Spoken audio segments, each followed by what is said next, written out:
자고 일어나서 제가 이제 보통 아침에 씻을 때 뉴스를 이렇게 봅니다. 어떤 일이 있었나 이 뉴스를 보니까 깜짝 놀랐어요. 이태원에서 헬로윈 축제에 갔던 10대, 20대, 특별히 20대 여성들이 주로 사망을 했다라고 하는데 한 19만 명 정도가 몰렸다고 하나요? 그래서 한 149명이 사망을 하고 또 70여 명이 지금 병원에서 치료 중에 있다. 그리고 한 10몇 명이 또 위독한 가운데 있다. 그런 소식을 듣고 무슨 일인가 싶더라고요. 사실 남의 일이 아니죠. 우리 자녀들이 그곳에 있었어도 이상하지 않을 그러한 일인 것 같습니다. 요즘 우리 아이들이 초등학생도 그렇고 이렇게 일본가 가서 노는 거를 이렇게 즐겨 하는데 그러다 보니까 그 생각이 들더라고요. 우리 아이들이 어제 밤에 거기 갔어도 전혀 이상하지 않은 그러한 상황이다 보니까 남의 일 같지 않고 우리 모두의 아픔이다라는 생각이 듭니다. 정말 이 3년 동안 집안에 갇혀서 답답하게 있었던 아이들이 이제 헬로윈 데이라고 해서 좀 놀려고 아마 답답한 마음에 나갔던 것 같아요. 그런데 참 마음 아픈 일이 많이 생겼죠. 지금은 누구를 비난하고 잘했니 잘못했니를 따지기보다는 지금 치료 중에 있는 아이들을 좀 집중해서 잘 회복될 수 있도록 우리의 모든 역량을 다 해야 될 것 같고, 또 교회는 또 그들이 잘 회복될 수 있도록, 그리고 또 사랑하는 자녀와 또 친구, 친척을 잃고 슬퍼할 또 많은 유족들을 하나님께서 친히 위로해 주시기를 위해서 기도해야 할 때가 아닌가 그렇게 생각이 됩니다. 참 마음 아픈 일이죠. 있어서는 안 될 일이 우리 앞에 계속 생기는 것 같습니다. 그래서 혹시나 그 유족들과 가까이 계신 또 친구들을 알고 있는 그런 분들이 계시다면 다른 말 할 건 없을 것 같아요. 찾아가서 손을 잡고 함께 안아주고 함께 울어주고 위로해주는 것이 필요한 그러한 시기인 것 같습니다. 분명히 2000년 전에 예수님께서 하나님 나라를 이 땅에 가지고 오셨습니다. 그래서 하나님 나라에 대한 복음을 예수님이 전하기 시작을 하신 거죠. 그래서 이 복음은 다른 게 아니에요. 하나님 나라가 시작되었다라는 것을 우리에게 전하시는 것이 복음입니다. 우리가 이제 매주마다 묵상하고 있는 이 복음의 말씀, 예수님의 이 말씀을 우리가 묵상하고 있는데 다른 말씀이 아니죠. 하나님 나라에 대한 말씀을 하고 계신 거예요. 하나님이 통치하시는 하나님의 왕국은 어떤 나라인가 우리에게 계속해서 말씀을 주고 계신데요. 그런데 분명히 예수님께서 이 땅에 하나님 나라를 세워주셨습니다. 많은 사람들이 하나님 나라가 이 땅에 세워지기를, 지상 낙원이 세워지기를 기대하고 메시아가 오시기를 기다렸지 않습니까? 그 메시아가 오셨어요.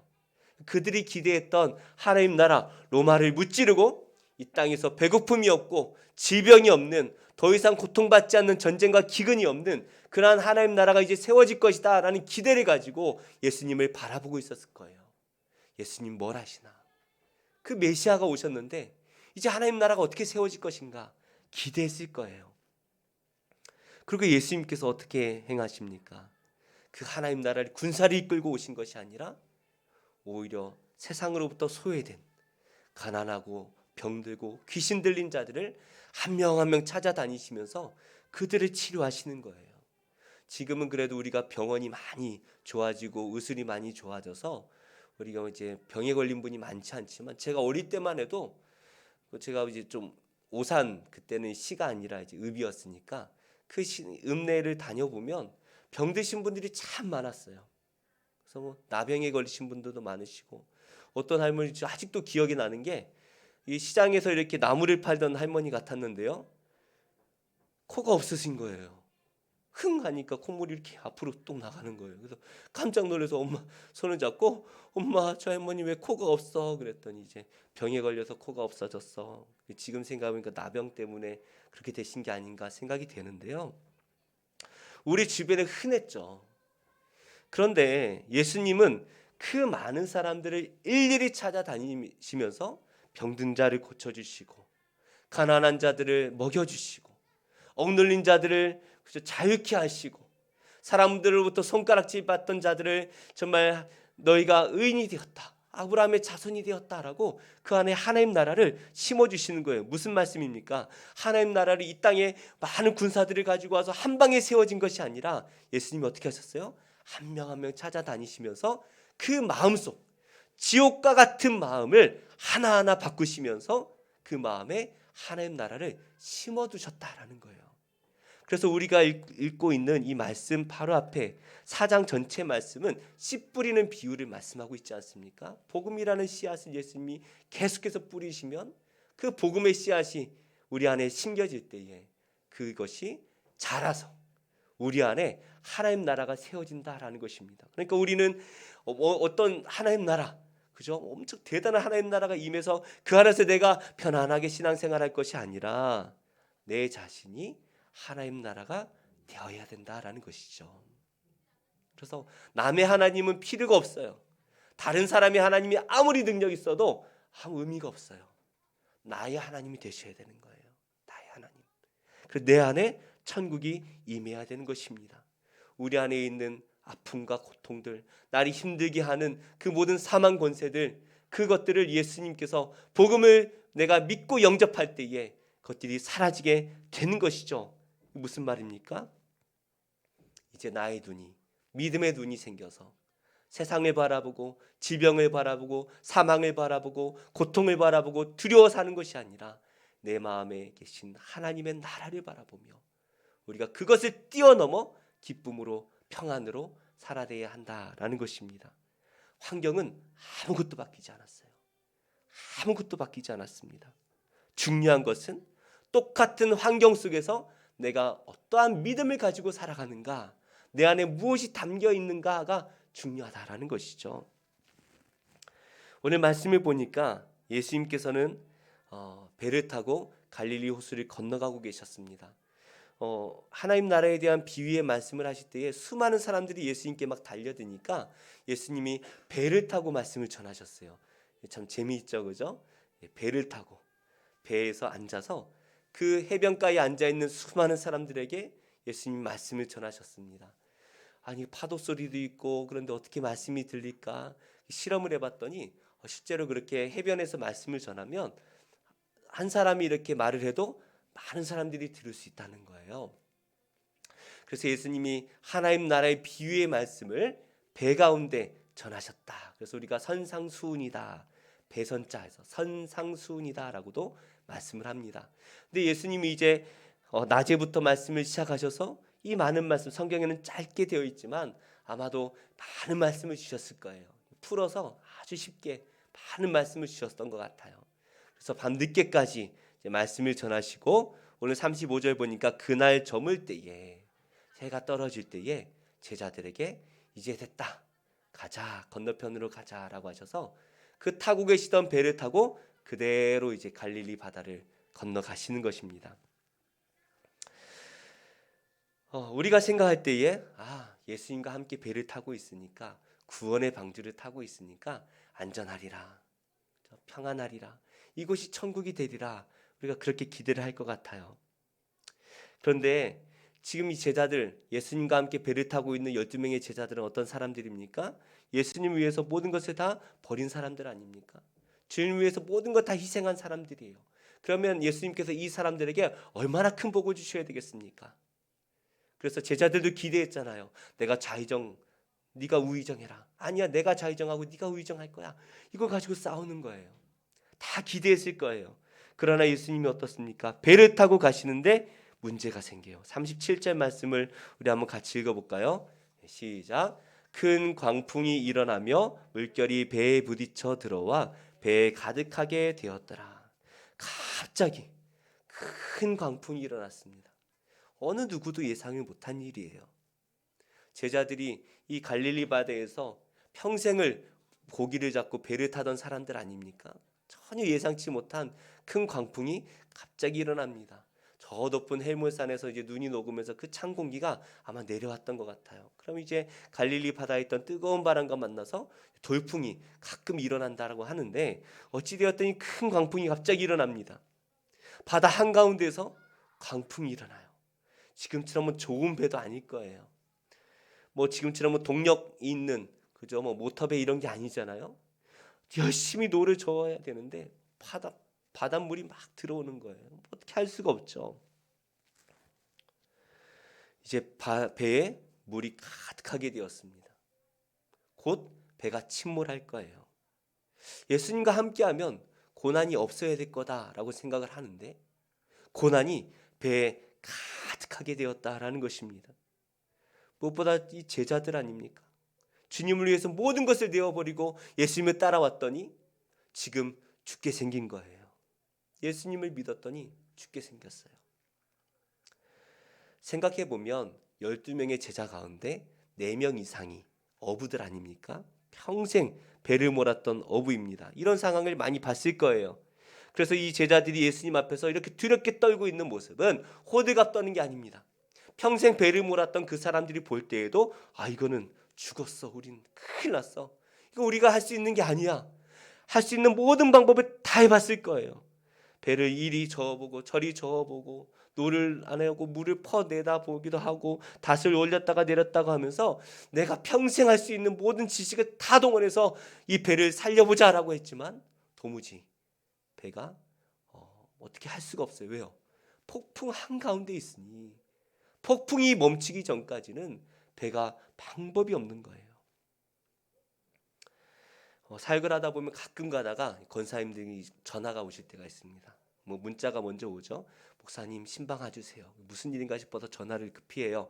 그러면 이제 권사님이 다 죽어가는 목소리로 목사님 큰일 났어요. 빨리 와서 신방해 주세요. 그럼 제가 막 마음이 급해가지고 무슨 일이 일어났나 또 뭐 자녀가 멀리 사는데 어떻게 됐나 해가지고 급한 마음에 이제 성경책 들고 이제 신방에 갑니다. 그 이야기를 들어보면 아무것도 아니에요. 아무 일도 아니에요. 별것도 아닌데 크게 두려워하는 그런 분들이 계시더라고요. 그럼 저는 속으로 생각을 해요. 아니 평생을 수십 년 동안을 예수님이 믿어온 권사님이신데도 왜 이렇게 불안하고 믿음이 없을까? 그런 생각을 할 때가 있습니다. 그 약을 드시는데도 약을 먹고도 이 진정제를 드시고도 손을 발발 떨면서 두려워하시는 거예요. 기도해 드리죠. 권사님 너무 걱정하지 마세요. 근데 뭐 걱정되는 걸 어떻게 하겠습니까? 그런데 누가 봐도 큰일이 나서 어떻게 할 수 없는 그런 상황들도 있죠. 이거는 뭐 인간의 방법으로 해결할 수 없는 큰일이에요. 제가 아는 권사님 한 분은 아들이 병에 걸려서 수년째 누워만 있습니다. 꼼짝을 못하는 거예요. 꼼짝을 못하고 병에 누워만 있어요. 방을 나오지 못해요. 그나마 딸이 괜찮아서 시집가서 또 딸 하나 낳고 잘 살고 있는 것 같았는데 이혼을 하고 집에 들어와서 그 와중에 또 같이 사는 거예요. 그 비좁은 집에 아들이 방 하나 차지하고 또 할머니랑 딸이랑 손주랑 이렇게 한 방에서 또 같이 지내는 거예요. 그러다가 그 딸이 그래도 돈을 벌어왔는데 간질이 너무 심해져 가지고 이제 일도 못 나가고 어머니 혼자 돈을 벌고 있었습니다. 그러다가 이제 그 할머니도 허리를 다치셔 가지고 일을 나가실 수가 없는 거예요.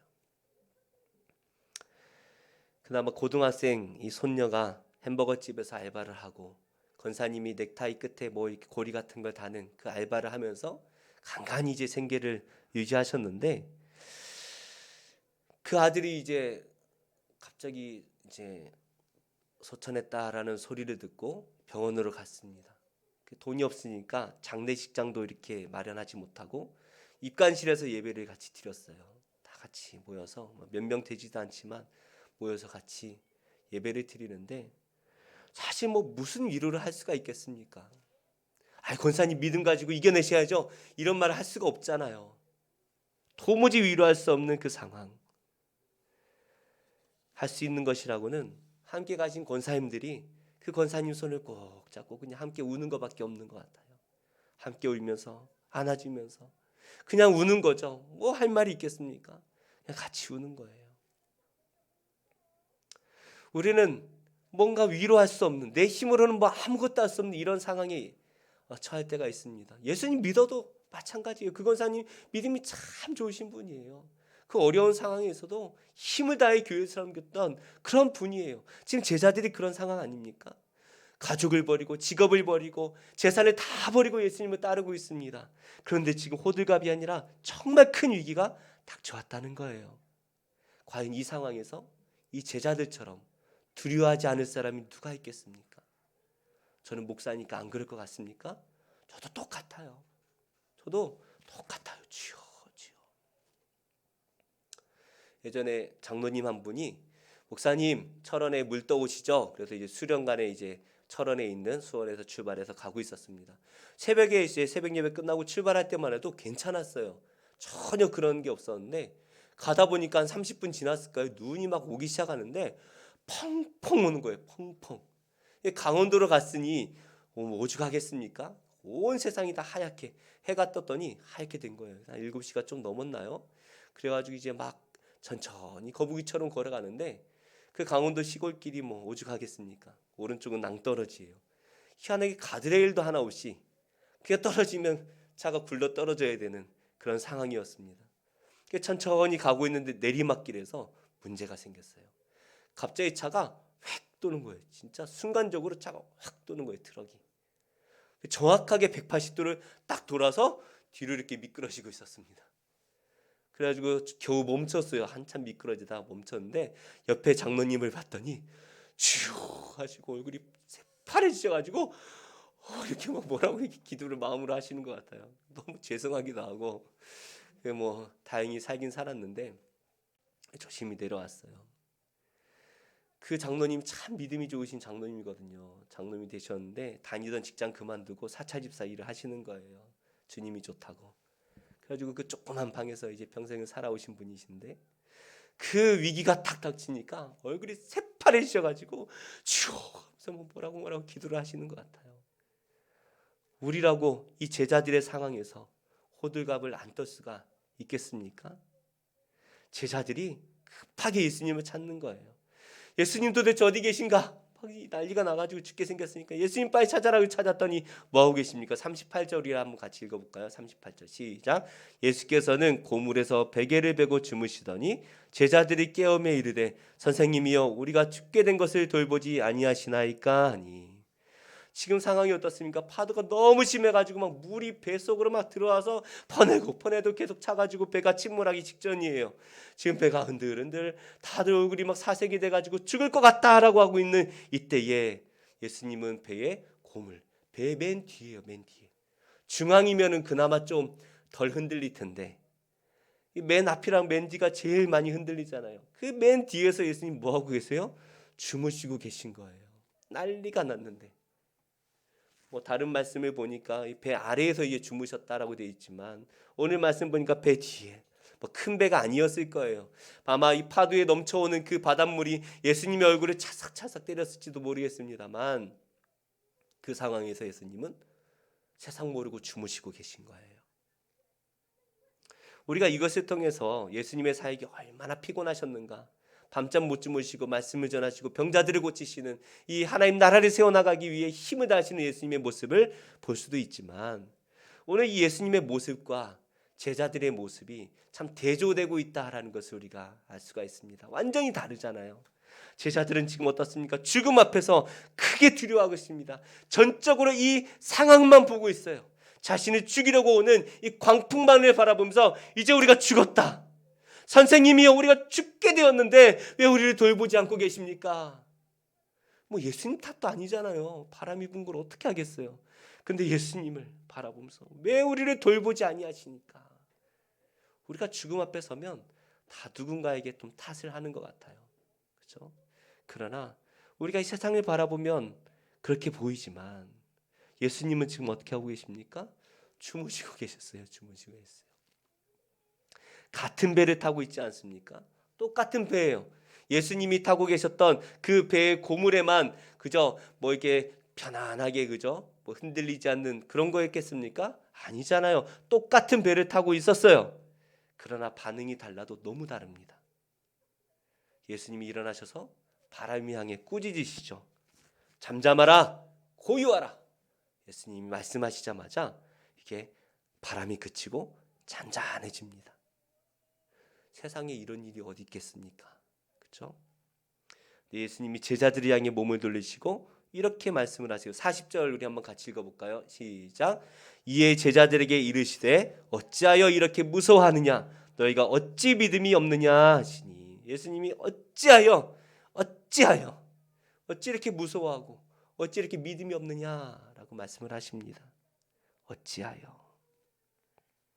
이 모습을 보면서 아이고, 12제자라는 사람들이 이렇게 믿음이 없나 라고 생각할지도 모르지만, 우리가 이 배에 타고 있었다면 뭐가 다르겠습니까? 똑같겠죠. 우리가 고난을 경험하면서 두 가지 반응이 있는 것 같습니다. 눈앞에 있는 이 고난 때문에 두려워하는 것이죠. 어쩌면 당연한 것 같아요. 우리의 본능 아니겠습니까? 살고자 하는 우리 본능 때문에 그 눈앞에 있는 것 때문에 두려운 건 누구나 다 똑같을 것 같아요. 하나님을 믿는데, 예배의 자리에 나왔는데 기도하면서도 불안해하는 것이 우리의 마음입니다. 제가 아는 한 노권사님은 하루에 저녁마다 2시간씩 기도를 하신다는 거예요. 권사님 참 대단하십니다. 그랬더니 아이고, 2시간 갖고 모자라대요. 제 선교사 딸이 4시간씩 기도해야지 2시간 기도하면 어쩌냐 해서 4시간씩 기도하신다는 거예요. 그런데 그 권사님이 맨날 불안해하세요. 4시간을 기도하시는데도 맨날 불안해하시다가 맨날 저한테 또 전화를 하셔서 목사님 기도해 주러 오세요. 가면 그렇게 불안해하시는 거예요. 예수님을 믿는데, 기도도 하는데, 내가 구원을 받은 것도 알겠는데, 이 세상 살아가면서 눈에 보이는 이 광풍 때문에 늘 두려워할 수밖에 없는 것이 우리의 인생입니다. 어쩔 수 없는 것 같아요. 목사님은 아니시겠죠? 저도 똑같아요. 그런데 다른 반응이 하나 있죠. 똑같은 지금 배에 타고 있는데 예수님은 어떻습니까? 예수님은 세상 걱정 없이 주무시고 계신 거예요. 여기서 우리가 하나님 나라가 어떤 것인지를 하나 알 수 있는 것 같아요. 하나님 나라는 환경에 있는 것이 아니라 내 마음에 있다라는 것입니다. 세상에 광풍이 불고 나를 죽이듯이 몰아온다 할지라도 내 안에 하나님 나라가 있으면 우리는 천국의 평안을 누릴 수가 있는 것이죠. 목사님, 눈에 보이는데 어떻게 그렇게 할 수 있습니까? 눈에 보이는데 어떻게 그렇게 할 수 있습니까? 이게 믿음인 거예요. 예수님이 그 바다를 향해 잠잠하라 말씀하실 때에 그 제자들이 그것을 보고 놀랍니다.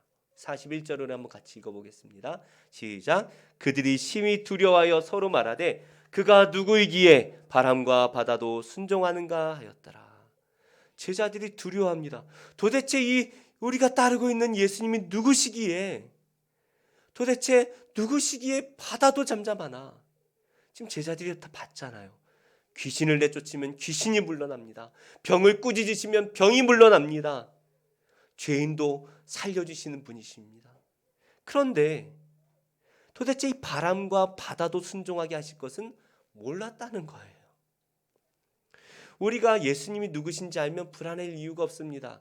우리가 교회에 와서 예배를 드리면서 성경 속에 나오는 예수님 이런 분이시지. 우리가 요즘 요셉에 대한 말씀을 매일 묵상하고 있는데요. 요셉에 보면 그 많은 고난, 죽을 수밖에 없는 그 고난들 속에서 하나님께서 기적과 같이 그를 구원해 주시고 나중에 어떻게 하십니까? 총리가 되게 하시잖아요. 애굽의 총리. 애굽의 총리는 지금의 미국 대통령하고 비교할 수 없는 아주 높은 자리예요. 그 높은 자리에 세워주시는 하나님을 우리가 성경에서 보는데, 우리 다른 권사님의 하나님, 우리 집사님의 하나님, 누구의 하나님 우리가 많이 들었고 그 하나님이 누구신지 아는데, 내가 막상 고난에 처할 때에는 나를 이 고난으로부터 건져주실 것이라는 것을 모르는 거예요. 나의 하나님이 아니니까. 다 놀라우신 하나님이에요. 기적을 일으키신 하나님이에요. 그런데 막상 내가 고난에 닥쳤을 때에 나를 구해주실 하나님이시라는 것은 모르고 있는 거예요.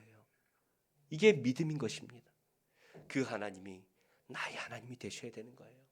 아브라함의 하나님, 이삭의 하나님, 야곱의 하나님이 아니라 이제는 나의 하나님이 되셔야 하는 것입니다. 성경에 나오는 우리 주변에 놀라운 일을 일으키시는 그 하나님이 성도님들의 하나님이 되시기를 축복합니다. 이 믿음이 있다면 우리는 고난 속에서 불안할 이유가 전혀 없습니다.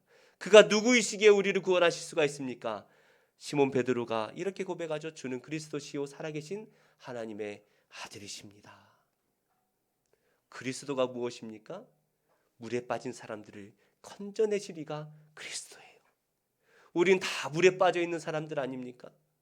어떤 사람은 아무것도 없어서 물에 빠졌다가 올라왔다 빠졌다 올라왔다 살려주세요 하고 있고, 어떤 사람은 나무판 떼기 하나 붙잡고 그래도 나는 저 사람보단 낫다, 나는 반드시 구원받을 거다 이러고 있고, 어떤 사람은 구명보트 요만한 그 보트 하나 잡고서 아이고 나는 세상 다 가졌다라고 생각하는 사람들이 있어요. 그러나 시간이 지나면 다 죽어요. 다 죽게 돼 있어요. 우리 예수님이 물에 빠진 우리를 그 구원의 방주로 건져 올려주시는 거예요.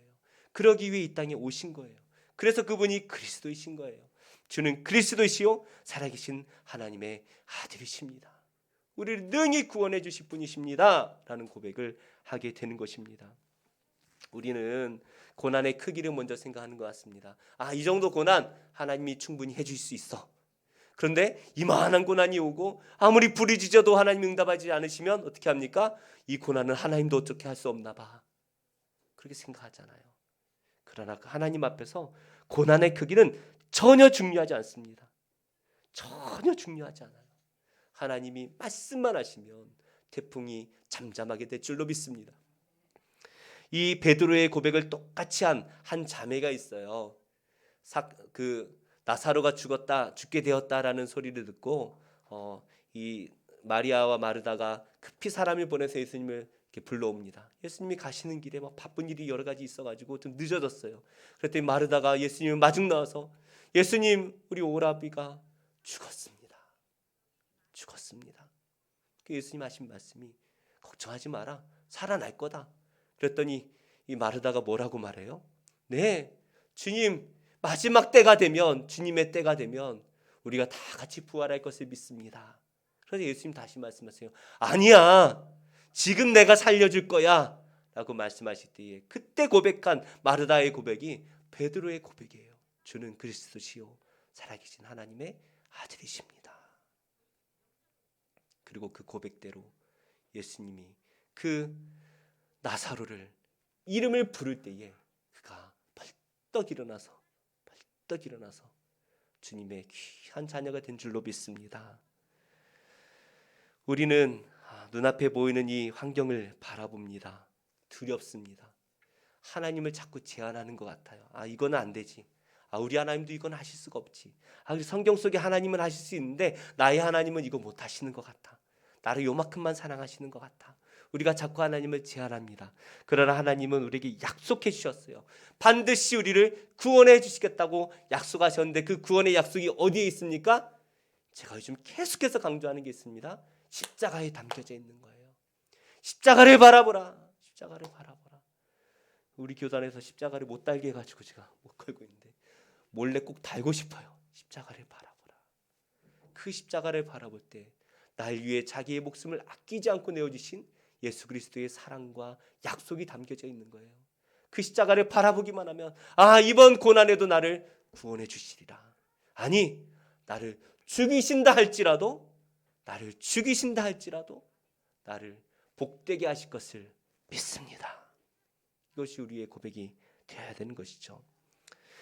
말씀의 결론을 맺겠습니다. 오늘 배에 타고 있는 사람들은 다른 사람들이 아니에요. 예수님이 가장 측근에서 따르고 있는 예수님의 12제자입니다. 이 12제자가 나중에 어떻게 돼야 됩니까? 교회를 세우는 일에 아주 중요하게 쓰임받는 사도가 됩니다. 초대 교회를 세워나가는 아주 중요한 사람들이에요. 그런데 이들이 지금 두려워하고 있습니다. 그래서 예수님이 꾸짖으시는 거예요. 어찌하여 너희가, 그래 저 다른 사람들은 괜찮은데 너희가 이렇게 믿음이 없느냐? 나랑 그렇게 같이 다니면서 내가 너희 옆에서 이렇게 놀라운 일들을 행하는데 어찌하여 너희가 이렇게 믿음이 없느냐 말씀을 하시는 거예요. 근데 이 제자들이 나중에 믿음이 생기니까 어떻습니까? 그 광풍 속으로 뛰어들어가서 사람들을 건져내는 하나님의 어부 같은 줄로 믿습니다. 광풍이 두렵지 않은 거예요. 나중에 이 제자들 가운데 십자가에 거꾸로 달려 죽기도 하고 불에 태워 죽기도 하고 어떻게 죽었는지 알지도 못하게 사라져버린 이 많은 제자들, 예수님을 믿으니까 죽어도 살리라, 이 믿음으로 살아내는 것입니다.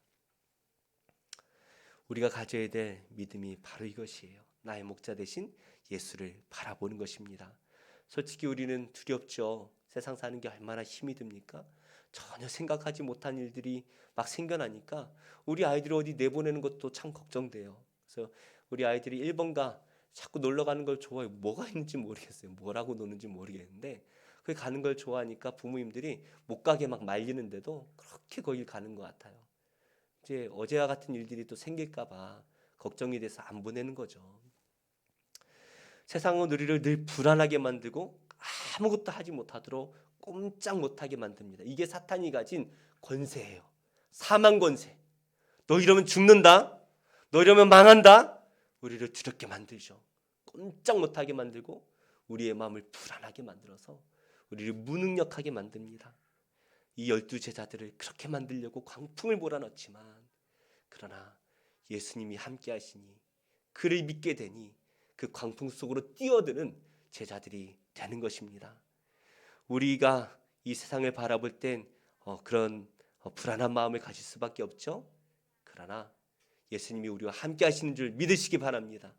그 예수님이 남의 예수님이 아니에요. 12 제자의 예수님이 아니에요. 바로 나의 예수님, 나를 위해 십자가에 돌아가신 예수님.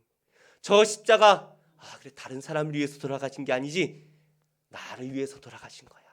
그 마음을 붙잡고 그 십자가를 붙들고 살아내는 우리 모두가 되기를 축복합니다.